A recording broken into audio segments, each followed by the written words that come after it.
जी हाँ दोस्तों, ये हमारा चैप्टर नंबर 24 निर्देशांक ज्यामिति है ना, कोऑर्डिनेट ज्योमेट्री का ये सेकंड वीडियो है।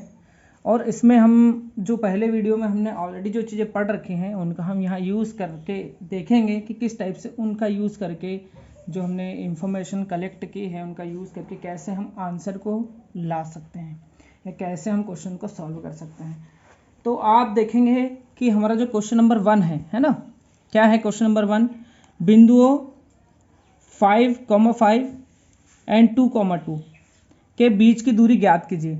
हमको दो बिंदु दिए हैं और इनके बीच की दूरी ज्ञात करना है। तो अगर आप देखोगे तो हम इसको समझ सकते हैं कि ये कोई दो बिंदु हैं। ये पहला बिंदु है, ये है 5,5 और ये है 2,2। इन दोनों के बीच की ये जो डिस्टेंस है, जो दूरी है, इसको अपने को फाइंड करना है। तो अपन अज्यूम कर लेते हैं कि ये पॉइंट ए है, ये पॉइंट बी है, ठीक है कि नहीं, है ना। तो इन दोनों के बीच का डिस्टेंस क्या होगा, ए बी होगा क्या, ठीक है कि नहीं।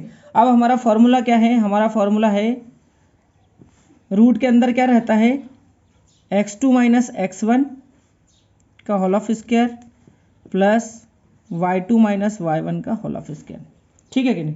अब आप देखोगे तो इसको आप कर लो x1 y1 और ये x2 y2, ठीक है कि नहीं, ऐसा ही रहता है। तो रख दो वैल्यू, ठीक है कि नहीं।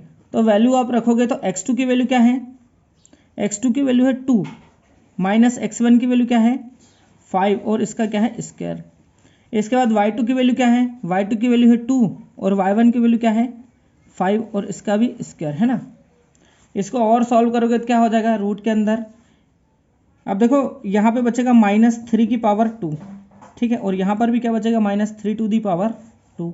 और सॉल्व करोगे तो क्या हो जाएगा 3 3 जा जाएगा 9 और ये हो जाएगा 3 3 जा 9।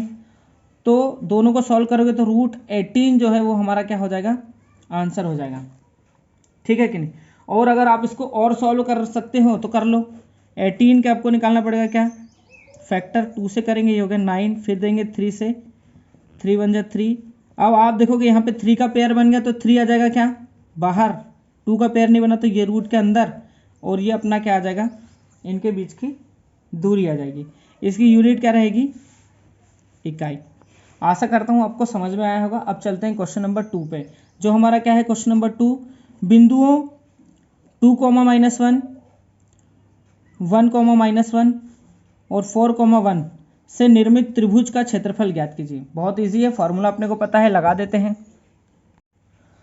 त्रिभुज के हमको बिंदु दिए हैं, ठीक है कि नहीं, और त्रिभुज का क्षेत्रफल ज्ञात करना है। तो अगर ये इसका त्रिभुज का क्षेत्रफल निकालना है तो एक हम त्रिभुज फॉर्म कर सकते हैं, हमारे समझने के लिए है ये, ठीक है।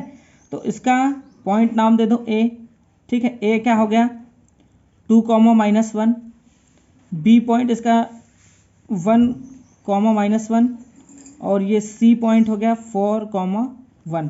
सीधा हम लगाते हैं फॉर्मूला, है ना। तो क्या होता है त्रिभुज का क्षेत्रफल, फॉर्मूला क्या होता है 1/2। फॉर्मूला आपको याद होना चाहिए, क्या होता है x1 ब्रैकेट में क्या हो जाएगा y2 minus y3 plus x2 y3 minus y1 plus x3 y1 minus y2, ठीक है कि नहीं, ये इसका फॉर्मूला है, ठीक है। तो फॉर्मूला लगाएंगे हम, तो लगाएंगे तो क्या हो जाएगा 1/2 तो एज इट इज़ है। x1 क्या है हमारे पास, ये है x1, ये है y1, है ना, ये x2, ये है y2, ये x3 और ये है y3। यहाँ से डायरेक्ट आप वैल्यू रख सकते हैं। तो x1 की वैल्यू क्या है भैया 2 है, y2 की वैल्यू क्या है -1 माइनस y3 की वैल्यू क्या है 1 ही है, ठीक है कि नहीं। फिर प्लस x2 क्या है 1 है, y3 क्या है ये भी 1 है, माइनस y1 क्या है ये है -1 है, ध्यान देना भैया, है ना, ठीक है। इसके बाद क्या है x3 हमारे पास क्या है 4 है, y1 क्या है -1 है, माइनस y2 क्या है y2 भी है -1, ठीक है, ठीक है कि नहीं। अब करते हैं हम इसको क्या सॉल्व करते हैं, ठीक है। तो अब हम सॉल्व करना स्टार्ट करते हैं, तो आगे करेंगे, ये हो गया 1/2 तो एज इट इज़ है, इधर 2, ठीक है। इन दोनों को सॉल्व करेंगे तो क्या हो जाएगा -2, यहाँ 1 है, मल्टीप्लाई करेंगे तो जो नंबर आएगा वही आएगा, तो इसलिए इसको लीव भी कर सकते हैं, रहने देते हैं ना। यहाँ पर देखो, यहाँ पर माइनस साइन है तो ये प्लस साइन हो जाएगा। 1 इन 1 कितना हो जाएगा 2, प्लस इधर 4 मल्टीप्लाई में है, इधर भी साइन क्या हो जाएगा प्लस का हो जाएगा, ठीक है, और माइनस प्लस क्या हो जाएंगे कट जाएंगे, ठीक है, तो यहाँ पे आ जाएगा 0, ठीक है। हमने क्या किया 1/2 तो हमारा एज इट इज है, इन दोनों का मल्टीप्लाई किया तो क्या हो गया 2 2 जा 4, साइन आ गया इसका माइनस का, प्लस 2 1 जा 2 और ये हो गया 0। इसको और सॉल्व करेंगे तो 1/2, इसको सॉल्व करेंगे तो क्या हो जाएगा -2, 0 करेंगे तो आ जाएगा क्या -2, ठीक है, और करेंगे तो ये 2 से 2 कट जाएगा तो आ जाएगा क्या -1। अब त्रिभुज का क्षेत्रफल है जो माइनस में नहीं हो सकता है ना, तो माइनस में नहीं हो सकता तो एक इकाई इसका क्या आ जाएगा प्लस का ही आएगा क्षेत्रफल, क्योंकि ये -1 है तो -1 नहीं हो सकता तो क्या आ जाएगा +1, ठीक है कि नहीं। यही हमारा क्या है आंसर है, ठीक है कि नहीं। चलिए चलते हैं अगले क्वेश्चन पे। हमारा क्वेश्चन नंबर 3 है, दिए गए बिंदु -6,4, 3,4 तथा 7,4, ये 3, A है, क्या है 3, A तथा 7,4 समरेखी हो तो A का मान ज्ञात कीजिए। अगर ये बिंदु संरेखी हैं तो अपने को पता है कि त्रिभुज का क्षेत्रफल क्या आएगा, त्रिभुज का क्षेत्रफल आएगा 0, ठीक है कि नहीं। अगर बिंदु संरेखी हैं तो त्रिभुज का क्षेत्रफल क्या आ जाएगा 0 आ जाएगा, ठीक है कि नहीं।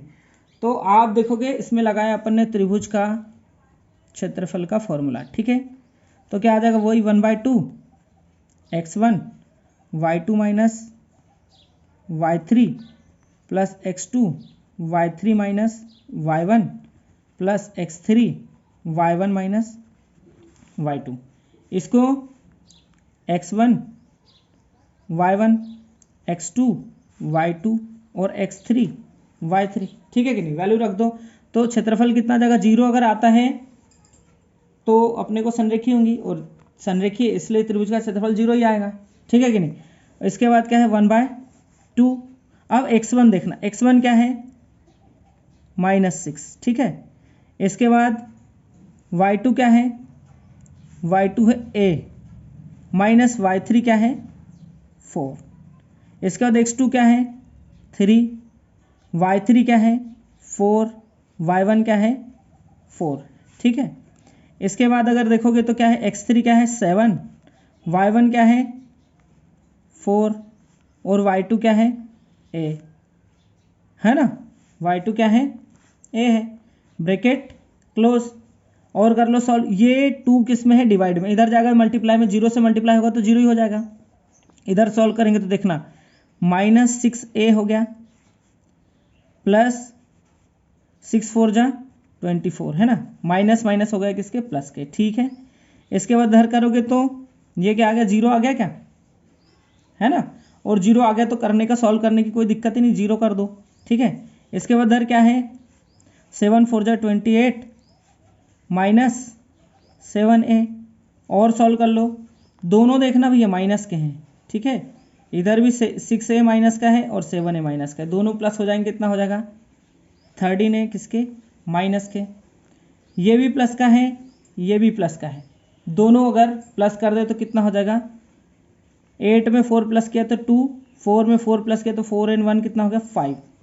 इसको इधर ले आओ, ठीक है, ये माइनस का इधर आएगा तो किसका हो जाएगा प्लस का 13a हो जाएगा क्या, और इधर क्या है 52, कितने टाइम में कट गया 4 टाइम में, है ना, 13 4 जा 52, यानी a की वैल्यू क्या आ गई 4 आ गई, और यही अपने को फाइंड करना था, ये अपना क्या है आंसर है।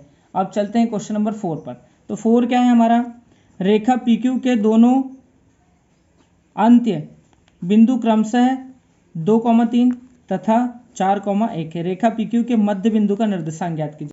हमारा जो क्वेश्चन नंबर 4 है क्या है, रेखा PQ के अंत्य बिंदु क्रमशः 2 और 3 है, 2,3 तथा 4,1 है, रेखा PQ के मध्य बिंदु के निर्देशांक ज्ञात कीजिए।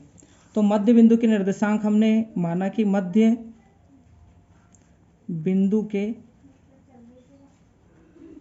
निर्देशांक क्या है एक्स वाई है, ठीक है कि नहीं, और एक्स और वाई है तो एक्स निकालने का फॉर्मूला क्या होगा, एक्स निकालने का फॉर्मूला होगा x plus x2 x1 plus x2 y2, और y निकालने का क्या होगा y1 प्लस y2 y2। अब इसमें देखो, इसको हम x1 y1 मान लेते हैं, इसको कर लेते हैं x2 और y2, ठीक है कि नहीं। तो x1 क्या है हमारा 2 और x2 क्या है 4 अपॉन में आ गया 2।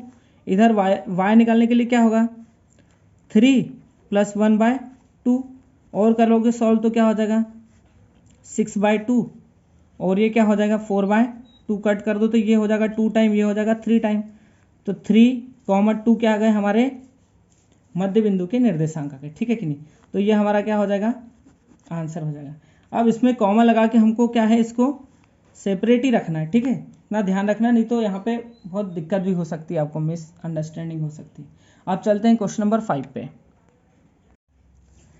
क्वेश्चन नंबर 5 हमारा है बिंदुओं 6,9 तथा 6,3 का अंत्य विभाजन करने वाले बिंदुओं के निर्देशांक ज्ञात कीजिए यदि विभाजन का अनुपात क्या हो 1:2 हो।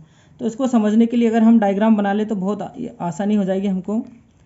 ये हमारा हो गया ए और बी, है ना, माना कि ये पॉइंट ए है जो है 6,9 जिसके निर्देशांक हैं और ये बी है जिसके हैं 6,3, ठीक है। अब इसका कोई बिंदु ओ है, ठीक है, जिसके निर्देशांक एक्स वाई है जो हमने मान लिया है, ठीक है कि नहीं, विभाजन कर रहा है और विभाजन बिंदु के निर्देशांक एक्स वाई मान ली, इनकी वैल्यू अपन निकाल लेंगे। अब इसको जिस अनुपात में उसने बांटा है वो 1:2 है, यानी एम की वैल्यू यहाँ पर 1 है और एन की वैल्यू क्या है 2 है। इसको हमको सिंपली फॉर्मूले में रखना है वैल्यू और हमारा आंसर आ जाएगा, ठीक है कि नहीं। इसका नाम बी है, ठीक है। तो अब क्या करते हैं हम निकाल लेते हैं। तो विभाजन बिंदु के निर्देशांक क्या है हमारे पास एक्स वाई है और इन्हीं को निकालना है। तो इनको निकालना है तो फॉर्मूला क्या रहता है, एक्स निकालने का फॉर्मूला रहता है हमारा M x2 plus N x1 by M plus N, और ऐसे ही y के लिए लगेगा तो M y2 plus N y1 by M plus N. Formula याद होगा तो आप लगा भी दोगे, सॉल्व भी कर लोगे। एम क्या है हमारे पास 1, x2 क्या है, ये हो गया हमारा x1, ये हो गया y1, ये हो गया x2 और ये हो गया y2। तो x2 क्या है हमारा 6 है, n क्या है हमारा 2 है ना, और x1 क्या है 6 है, अपॉन में क्या आ गया 1 + 2। इधर निकाला तो इधर क्या करेंगे, m हमारा है 1, y2 क्या है 3 प्लस n क्या है 2 और y1 क्या है 9, अपॉन में आ गया क्या 1 + 2। इधर करोगे तो 6 1 जा 6 और 6 2 जा कितना हो गया 12, अपॉन में क्या है 3, है ना, 2 and 1 3। इधर करोगे तो क्या हो जाएगा 3 1 जा 3, 9 2 जा 18, अपॉन में क्या आ गया 3। इसको करा सॉल्व तो क्या हो गया 18/3 और इसको करा सॉल्व तो कितना हो गया 21/3, है ना। तो इसको और करोगे तो क्या हो जाएगा, इसको करोगे तो 3 1 जा 3, 3 6 जा 18, 3 1 जा 3, 3 7 जा 21, 6,7, ठीक है कि नहीं। ये अपना क्या है आंसर है। आशा करता हूँ आपको समझ में आया होगा, ठीक है कि नहीं, और आपको कोई दिक्कत नहीं होगी। आज हमारा ये चैप्टर भी कंप्लीट हो गया है, कल हम हमारा चैप्टर नंबर 25 पढ़ेंगे, ठीक है कि नहीं। तब तक के लिए नमस्कार।